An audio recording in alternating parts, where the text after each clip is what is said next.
vem cobrando bastante o Antônio Oliveira, não duvidaria também parte da diretoria já cobrando isso. Alguns nomes que foram procurados recentemente pelo Remo que estão livres no mercado. Vamos lá. Cláudio Tencati deixou o Juventude, né? Saiu do Atlético Goianiense, foi para o Juventude, em 7 jogos venceu apenas um e está demitido. Ele foi especulado, muitas informações já davam um acerto do técnico com o clube do Remo, mas isso não aconteceu, né? Naquele momento, antes da chegada do Daniel Paulista, foi isso mesmo, quando sai o Rodrigo Santana. Está livre hoje no mercado. Maurício Barbieri também é o nome que foi especulado. Depois de 6 jogos no Furacão, 3 vitórias e 3 derrotas, acabou sendo demitido. Ele está livre, técnico de 44 anos, ex-Goiás, Flamengo, Red Bull Bragantino, Vasco da Gama. Mais um técnico também do Brasil que está livre, o Pepa, português, subiu o Sport no ano passado. Acho que o ideal, se o Remo fosse buscar um outro técnico agora, teria que ser um treinador que já conhecesse a segunda divisão do Brasil.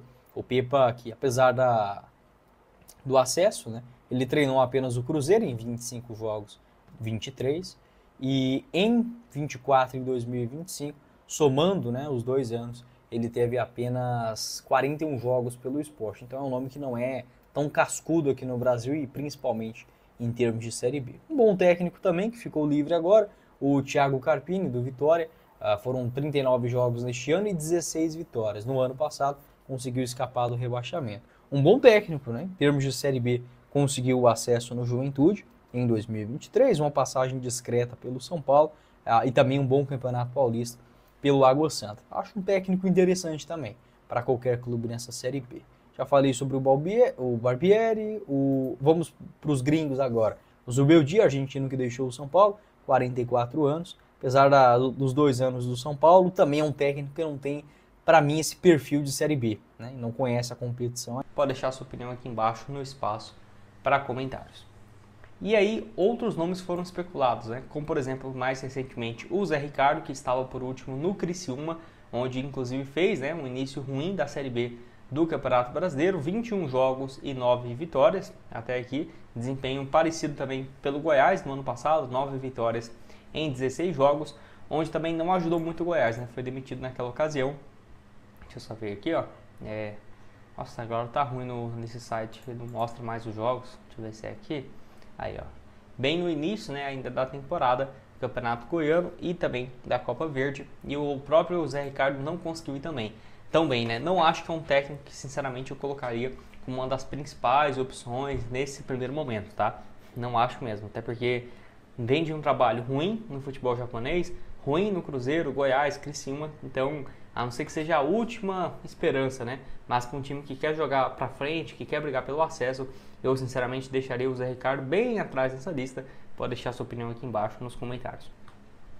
Outro aqui é o Guto Ferreira, né? Que foi demitido recentemente do Cuiabá, então perdeu, no caso, no último jogo que ele fez, foi contra o Avaí, 25 jogos, 13 vitórias, e aí está sem clube desde então, né, na Série B do Campeonato Brasileiro. É um nome que eu acho um pouco mais interessante, até pela experiência que ele tem de acessos e tudo mais. É claro, não sei se todo mundo veria como uma unanimidade, né, a contratação do Guto Ferreira, que não é a primeira vez que tem sido especulado no Remo. Inclusive, ele nunca treinou nenhuma equipe do futebol do norte do país, né? Então, acho que pode ser sim uma boa. Trabalhos mais recentes dele com destaque foi pelo próprio Ceará, viveu bons momentos, né? Tanto pelo Bahia quanto pelo início dele do Goiás em 2023, mas de lá para cá tem sido demitido de muitos trabalhos, né? Passagem rápida por Ceará, o Coritiba ficou até o início de 2024, 5 jogos só no Sport no ano passado, e aí estava desde o início da temporada pelo Cuiabá,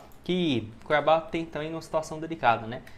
Muitos altos e baixos, está aí atualmente na 8ª colocação, mas com 4 pontos em relação ao G4. Enfim, pode deixar sua opinião também sobre o Guto Ferreira, treinador que conhece bastante também a Série B do Campeonato Brasileiro, 59 anos de idade.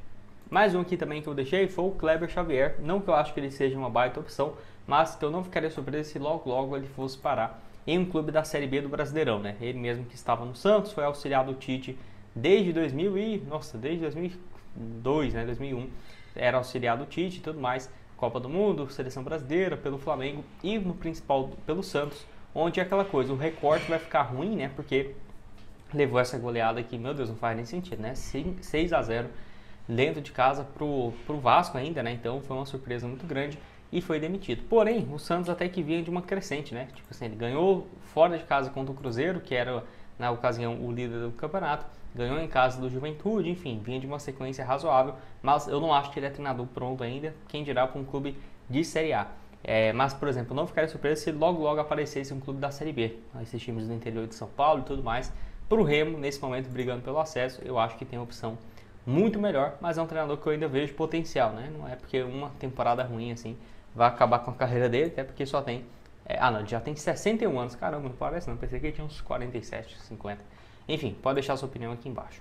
E o último aqui também é o Barbieri, né? Uma opção aí de muitos altos e baixos também. Não ficaria surpreso se ele parasse em Belém logo mais, tá? Tanto no Remo ou no Paysandu, até por conta de que ele não tem feito bons trabalhos.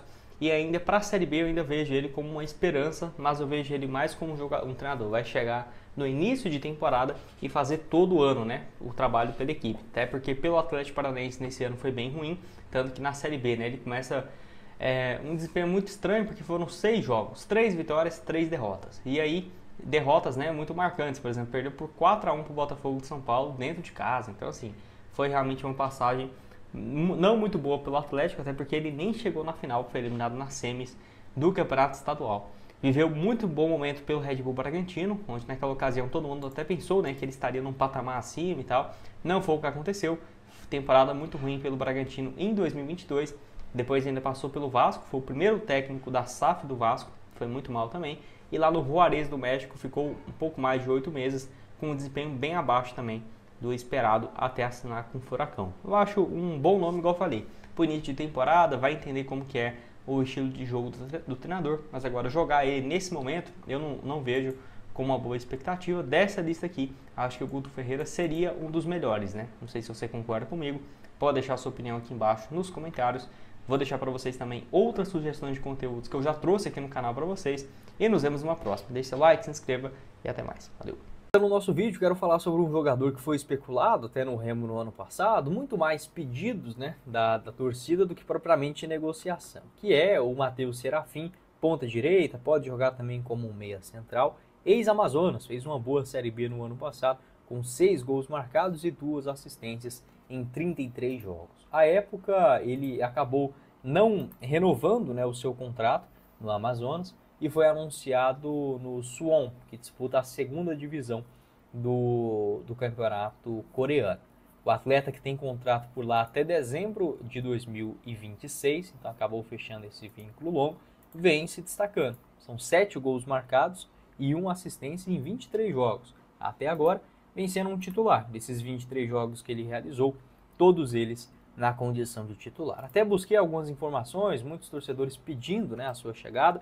Não houve proposta do Remo, tá? Não houve nenhum tipo de proposta, negociação mais avançada, foi muito mais um pedido do torcedor. Um atleta que conseguiu se recuperar na carreira, né? Começa ali em 2017 no Guarani, passou também em Portugal, no Oliveirense, no Alverca, volta para o interior paulista, roda bastante, Portuguesa, Monte Azul, joga no Retrô também, estava no São José, na segunda divisão paulista, onde acabou chamando a atenção do Amazonas, que apostou na sua contratação para a última Série B. Para mim seria uma ótima contratação para o Remo, tá? Um jogador com essa característica de chutar, né?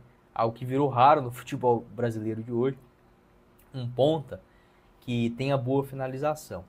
O Serafim, que lá na Coreia vem jogando mais como um ponta direita, às vezes pela esquerda. No ano passado no Amazonas era mais um ponta pela esquerda. Um jogador forte fisicamente, tem 1,78 m de altura e é destro, tá? Seria a minha sugestão também para esta temporada, por que não, né? Ainda pode, com a janela de transferências internacionais abertas, a chegada de outros jogadores.